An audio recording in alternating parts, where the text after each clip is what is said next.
Il y avait tous les sapins frontenettes. Ah oui, mais dans le pré, c'est le pré là aussi. Les sapins. Il y avait des sapins 30 mètres. Ah non. Ils sont coupés.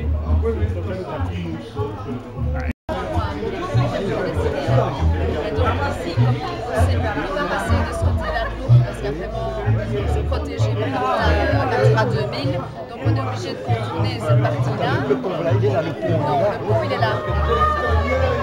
Donc il va falloir créer une passerelle au niveau du camping, le trou Lucas, là, tu vois. Et alors on passe là, on doit encore faire, on passe en dessous du chemin tout seul. Et puis alors on passe ici. Et alors encore une affaire. Là, le déroulement de cette petite manifestation est assez simple. On va dire un petit mot pour présenter un petit peu les travaux que l'on a réalisés dans la maison communale.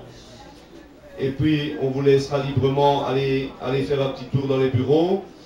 Et ensuite, on se retrouvera ici pour partager le verre de l'amitié et pour discuter peut-être un petit peu des projets qu'on a affichés ici sur les côtés du chapiteau.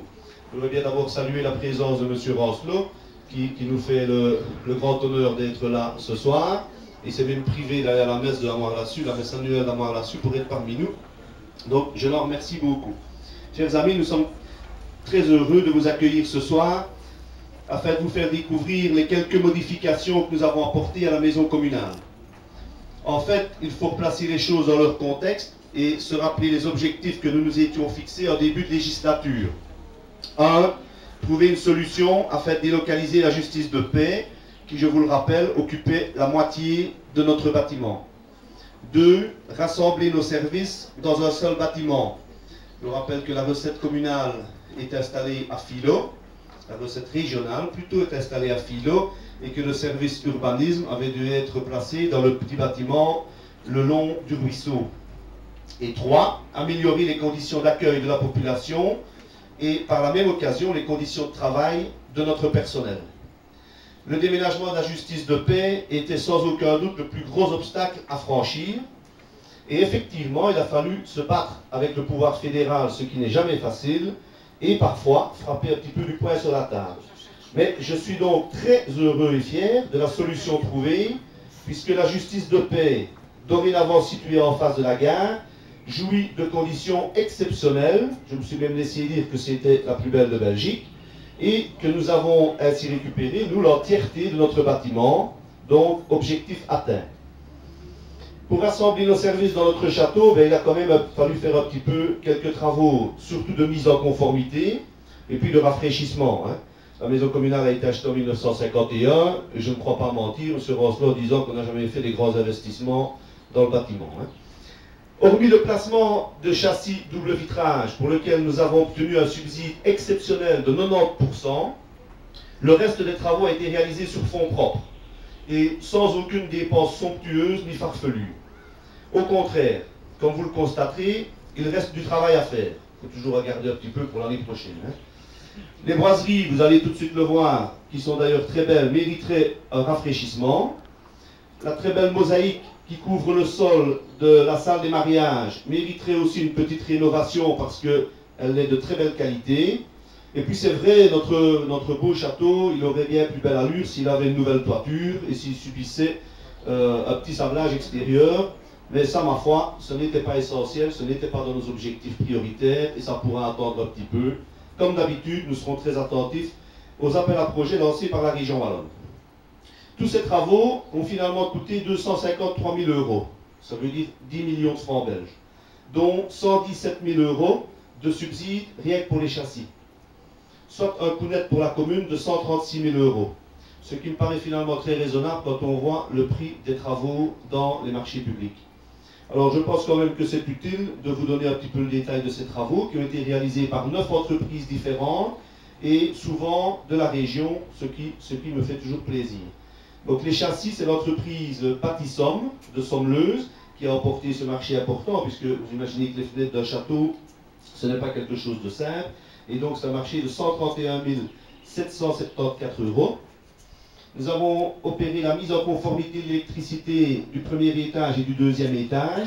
C'est l'entreprise Lamélec de Durbuy qui a eu ce marché pour 18 579 €. Ensuite, nous avons réalisé quelques faux plafonds isolants dans un certain nombre de bureaux. C'est l'entreprise Ninan qui a effectué ces travaux pour 7 078 €. Nous avons procédé au rafraîchissement des sols et des parquets. C'est l'entreprise Buet de Comblain-au-Pont qui a réalisé ces travaux pour 30 141 €. Vous le verrez, la dernière touche, c'était l'installation de stores et de tentures. C'est l'entreprise Leclerc Décoration de Hawaï pour 2 806 €. On a un petit peu complété le mobilier de bureau. C'est l'entreprise TDS de Sclessin pour 2 233 €. On a dû opérer tout un recablage de l'informatique et de la téléphonie, plus l'acquisition d'un petit peu de matériel informatique.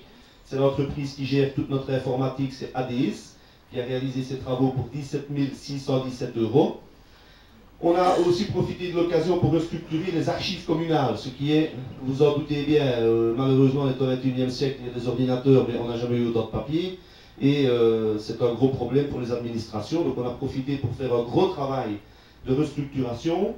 Nos archives sont parties pendant quelques mois, elles ont été complètement revisitées, restructurées, et restructurées de telle façon à ce qu'on puisse informatiser la recherche des archives.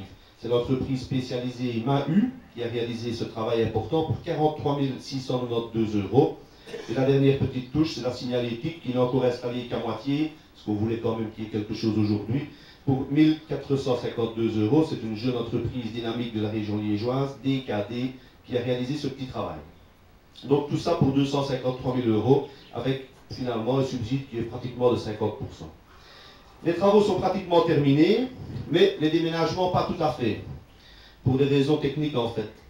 Notre receveur régional et son employé, Isabelle, abandonneront leur résidence de Philo dès que le compte communal 2011 sera terminé, c'est-à-dire dans les prochaines semaines. Il est un peu délicat de changer au niveau informatique sans que ce travail ne soit terminé. Le bureau d'accueil, vous voyez depuis des années Christine, sera prochainement transformé en salle d'attente et 2 ou 3 membres du personnel vont prochainement prendre possession de leur nouveau bureau.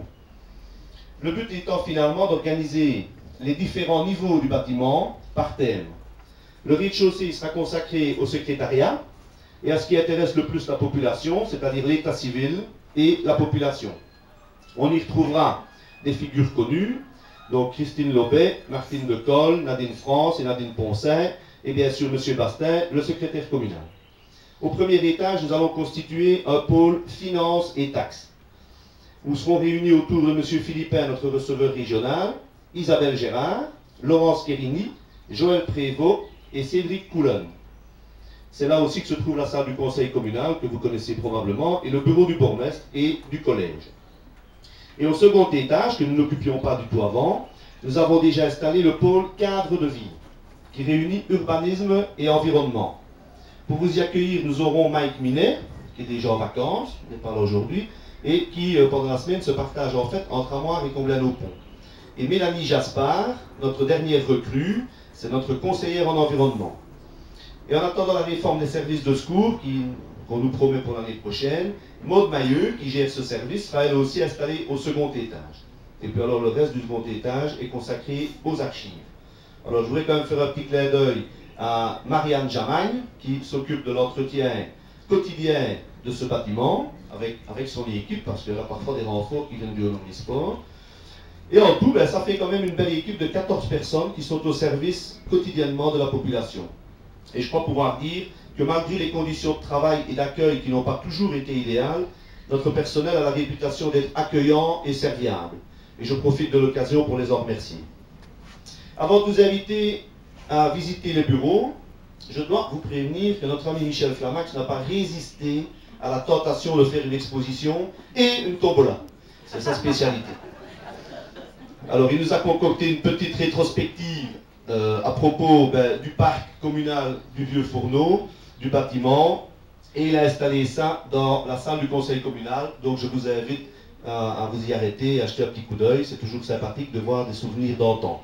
Il a aussi décidé d'organiser une tombola qu'on n'a jamais faite. Je conteste d'avance la réponse, mais enfin, il y a un beau lot. Hein. Bon, mais il faut évaluer la circonférence, la circonférence de notre magnifique être qui est d'ailleurs